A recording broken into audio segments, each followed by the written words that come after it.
আসসালামু আলাইকুম। আপনারা সবাই কেমন আছেন?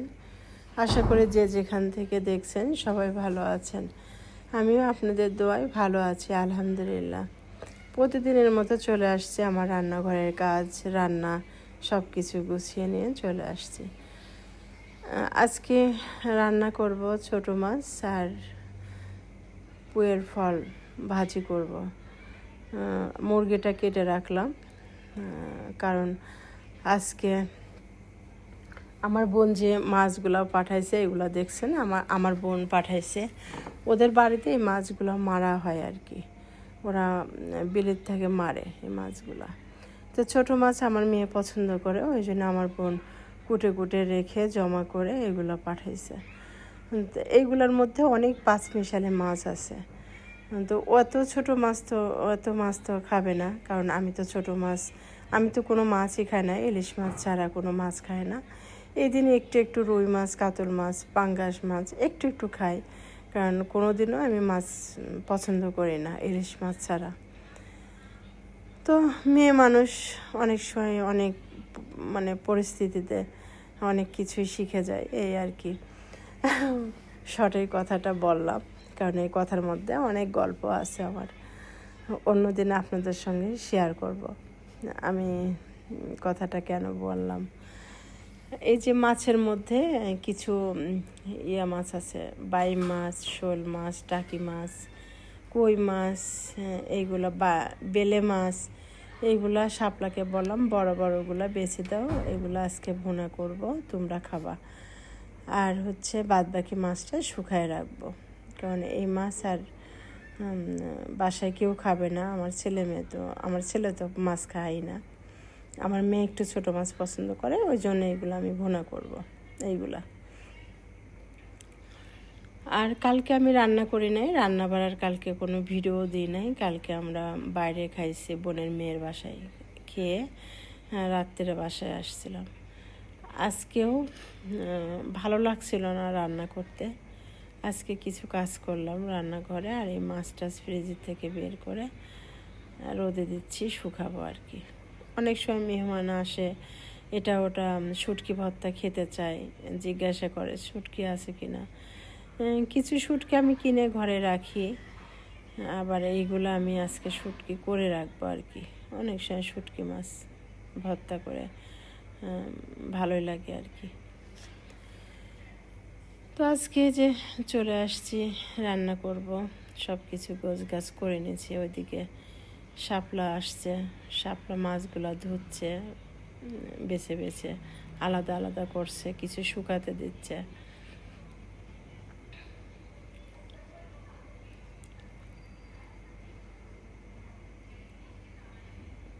আমি প্রথমে পুঁইয়ের ফলটা ভাজি করে নিব। পুঁইয়ের ফল কে কোথা থেকে কি বলেন জানি না, আমি পুঁইয়ের ফল বলে, পুঁইয়ের ফলটা ভাজি করলে আমার খুবই ভালো লাগে। যদিও খাওয়ার পরে অ্যাজমা অ্যালার্জি বেড়ে যায়, তারপরেও মাঝে মধ্যে আমি ফলটা আমি কিনি, আমার একটু ভালো লাগে।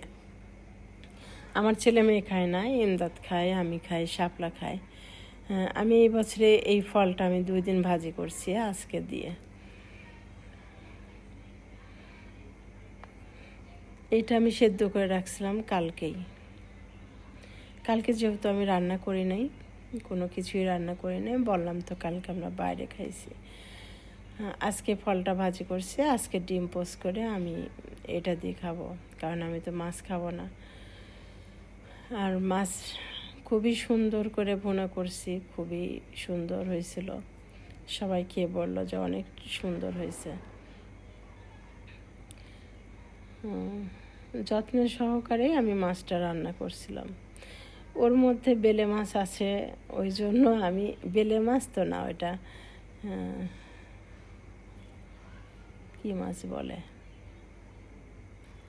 বাইম মাছ, টাকি, শোল, বাইম, তারপরে আর কি মাছ, কই মাছ, বেলে মাছ।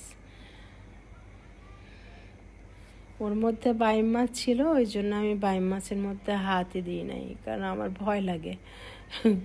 আমি সব কিছু খুন্তি দিয়েই করে নিয়েছি।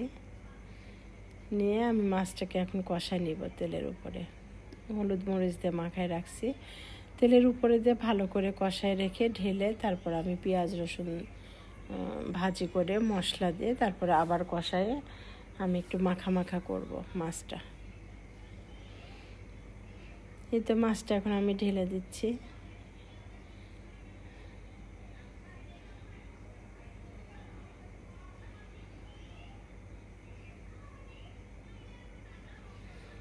মাছটা খুব সুন্দর করে শাপলা লেবু দিয়ে গরম পানি দিয়ে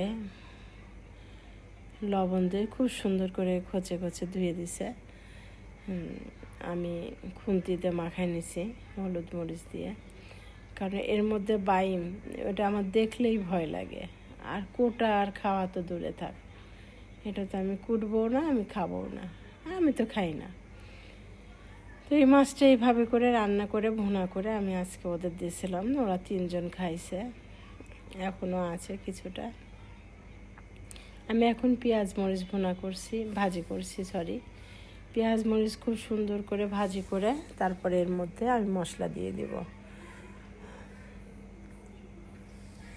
এর মধ্যে আমি প্রথমে যে আদা রসুনের পেস্ট দিব এটা আমার মনে ছিল না।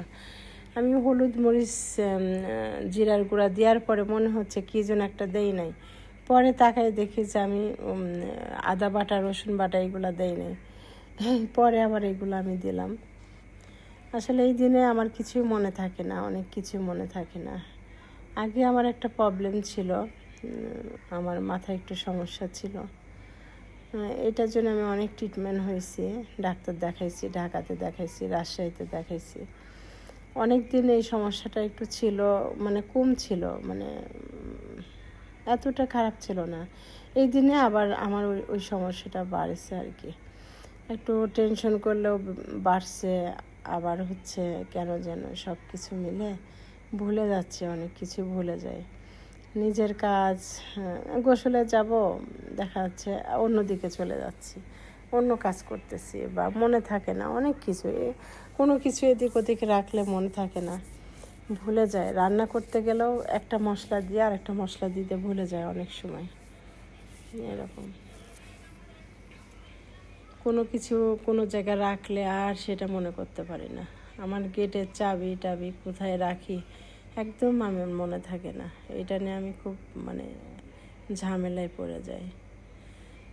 আমার ছেলে খুব রাগারাগি করে, কোথায় কী রাখো তুমি মনে রাখতে পারো না। হ্যাঁ, কী আর করব, এখন তো মানুষের তো রোগ হতেই পারে, আল্লাহ রোগ দিয়ে পরীক্ষা নেয় আমাদেরকে। এই যে আমি মাছটা খুবই সুন্দর করে ভুনা করে নিচ্ছি, উল্টায় পাল্টায় সুন্দর করে ভুনা করে একটু মাখা মাখা করে রান্না করব। আজকে 2টাই রান্না করলাম, যেহেতু ফ্রিজে কোনো কিছু রান্না করে রাখলে একটু বেশি হলে ওইটা যে আরেকবার বের করে খাবো, ওইটা আমি কখনোই খাই না। আমি প্রতিদিন একটু করে একটা তরকারি হলেও আমি প্রতিদিন রান্না করি, তবু আমি ফ্রিজে রান্না করা তরকারিটা খেতে পারি না। আসলে ফ্রিজটা প্রত্যেক দিন বাজার করা এটা একটা ঝামেলা, যার কারণে ফ্রিজে কাঁচা মাছ মাংস রাখা লাগে। আসলে ফ্রিজে রাখে সব কিছু রেখে খাওয়াটা তো ঠিক না, তবু আমরা জানি, আমরা বুঝি, তারপরেও আমরা এগুলা করি। কেন করি? সময় বাঁচানোর জন্য, একটু ঝামেলা মুক্ত থাকার জন্য ফ্রিজেরটা আমাদেরকে খেতে হয়। কিন্তু আমি রান্না শুধু গরুর মাংস ছাড়া আমি রান্না কোনো ফ্রিজে মাছ মুরগি বা সবজি এগুলো থাকলে আমি খাই না, বা আমার বাচ্চারাও ফ্রিজের রান্না করা জিনিস খেতে চায় না। যার কারণে একটা তরকারি হলে আমি প্রত্যেক দিন রান্না করি। আর যেদিন দেখবেন যে আমি ভিডিও দিই না, রান্না বাড়াই, সেদিন হয়তো বা বাইরে খাই বা অন্য কোথাও দাওয়াত থাকে বা বাইরের থেকে খেয়ে আসি, এরকম। মাঝে মধ্যে রান্না করি না এই কারণে, কিন্তু আমি ফ্রিজেরটা খাই না। আমরা অল্প হলেও প্রতিদিনকারটা প্রত্যেক দিনই রান্না করে খাই। তো এই তো আজকে রান্না করা এই পর্যন্ত। সবাই ভালো থাকবেন, সুস্থ থাকবেন, সবাই সবার জন্য সাপোর্ট করবেন। এটাই তো, মানে আমিও আপনাদের জন্য দোয়া করব। আপনারা সবাই আমাদের জন্য দোয়া করবেন, ভালো থাকবেন, সবাই সবার পাশে থাকবেন, সাপোর্ট করবেন। আজকের মতো এই পর্যন্তই। আল্লাহ হাফেজ।